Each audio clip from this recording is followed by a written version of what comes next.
যাকে তুমি মন থেকে মুছে ফেলেছো, যাকে তুমি মন থেকে মুছে ফেলেছো, তার আশায় থেকে আর লাভ কি বলো?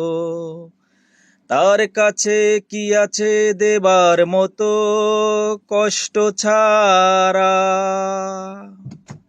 তার আশায় থাকলে হয়তো তোমার জীবনে আগের চাইতেও আরো বেশি কষ্ট নেমে আসবে।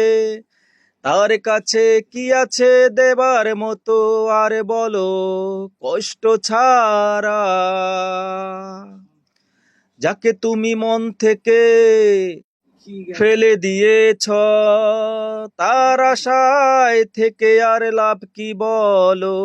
তার কাছে দেবার মতো আর কি আছে কষ্ট ছাড়া? ও